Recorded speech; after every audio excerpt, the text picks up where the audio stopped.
Let's do it. Hell yeah. And action. All right, Ken with Provectus Group. All right, so let's get started, man. What's your background? What have you been doing before all this? What's your history? So my history started doing private security. Some of that included some contract work. Absolutely enjoyed it. It kind of opened my eyes. I kind of had like this calling to get into the security industry, law enforcement, that kind of stuff. When I got done with contracting and the security stuff, that was kind of like my way of testing the waters and going, hey, is law enforcement truly what I want to do? And it was. So got into law enforcement, regular patrol guy, just like what you see normally. Moved up the ranks a little bit, became a supervisor on the road. Then I started getting into, drug interdiction. That was my passion. Had a canine dog. His name was Titan. We got lots of drugs. We got lots of bad guys. Did a lot of warrants. We did a lot of everything. But absolutely enjoyed that. Then I was over a criminal task force. We did a lot of neat stuff, undercover stuff, door kicking, crime suppression, you name it. So that's how I ended, that part of my career. Actually, I got hurt a couple times, a couple bad back surgeries, and it was time to medically retire from that. So did that, then I was offered a chief's position, at a municipality here in Georgia. Did that for 9 months. I'm not into politics, so I decided to give all that up, and to be honest, I kind of felt like it was a distraction. This is my, true calling, Provectus Group. So yeah, that's a little bit about me. So, with that being said, you went medically retired, didn't want to go, and do some of the things that maybe were required politically for some of the other stuff. Yeah. So you started Provectus Group. Why? Why'd you start? One of the main reasons was, one thing that law enforcement will teach you is that for the most part, we're note takers. We show up after everything has already happened. Now, there's a caveat to that. I mean, that's definitely not the case. Law enforcement wants to be there. They want to intervene in every single situation. But when you look at the facts, most violent crimes are over in 30 to 45 seconds. So even if the law enforcement officer, the cop, was out in the parking lot, there's a really low chance that they're going to actually be able to intervene. So I kind of looked at it like, well, the people that truly need the training, yeah, law enforcement needs a lot of training, absolutely.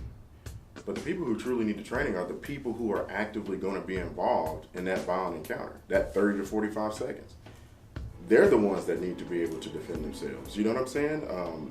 That's truly where it happens, and that was kind of like that gap that I noticed, because we're showing up and going, hey, what happened? What's your name? What they look like?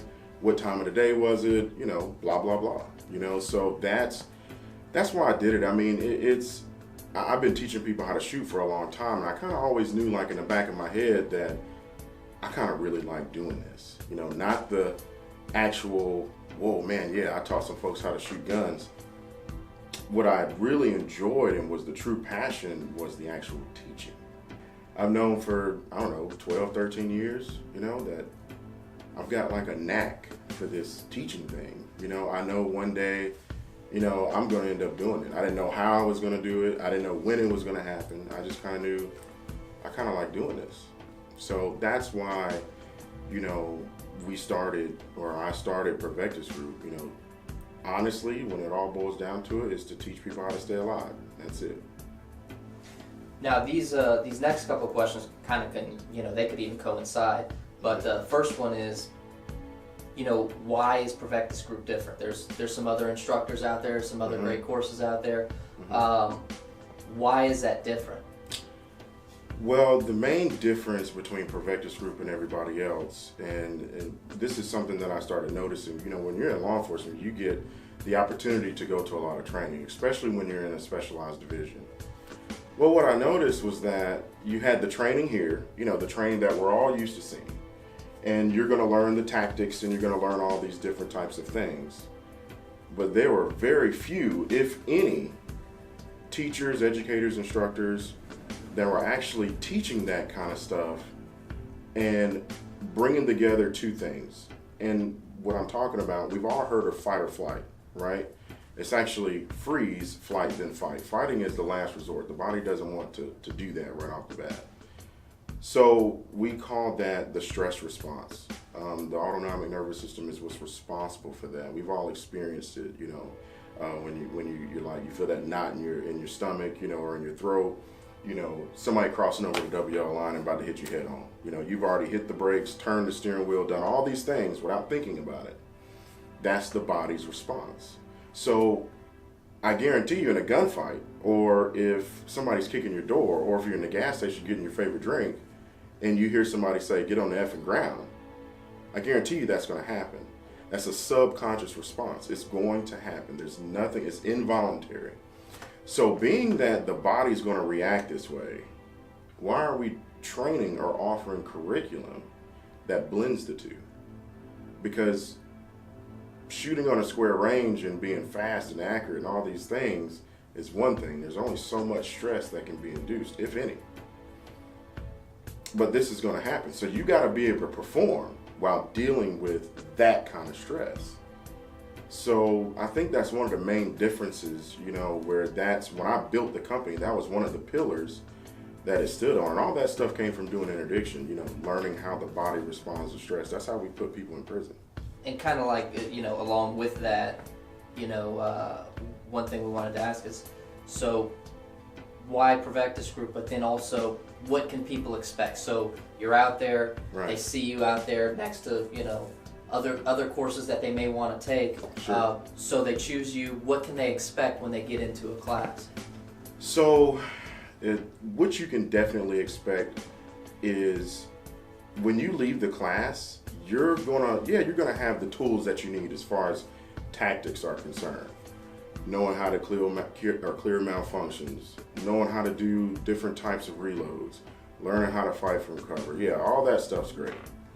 But the thing is that what I'm offering and what I want you to have when you leave is I want you to have the ability and the know-how to be able to self-diagnose. So when you leave this training, you can continue training on your own to prepare you for the next class. The thing is, the main thing is I don't want the learning and the education to stop after the class is over. I want you to be able to self-diagnose. I want you to be able to look at your target, understand what it was that you were intending on doing, realizing that, hey, that didn't happen. How do we fix the problem, and keep moving forward? It's giving you the tools that you need so that you can continue to get better. What I've seen in a lot of classes, and it's not really a knock on anybody, I just think that it's been an old industry standard. You go to classes and for the most part, the learning stops when the class is over. Yes, I'm going to teach you the tactics, but I want to give you the tools so that you can continue to learn after the class, because we've got to prepare you for what's next.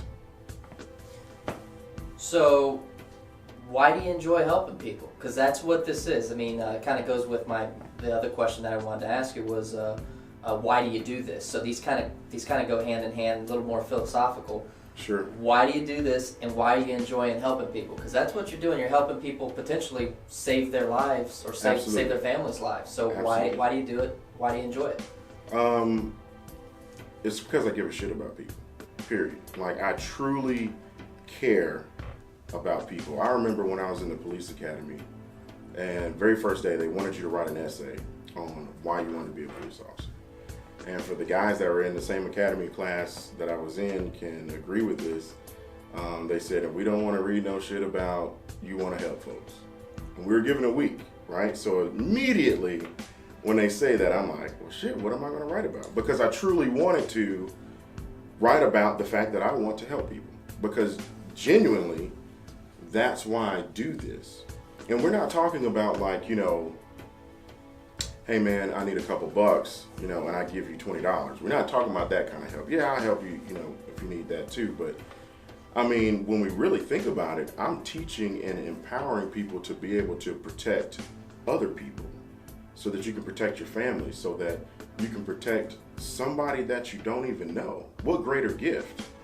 So I do this because I genuinely care about people. And, you know, I want you to be able to stay alive. I mean, we all watch the news. We all hear about all this crazy stuff that's going on. Truly, the only way to stop bad violence is with good violence. You know, a law has never stopped anybody from doing anything. It's a piece of paper with ink on it.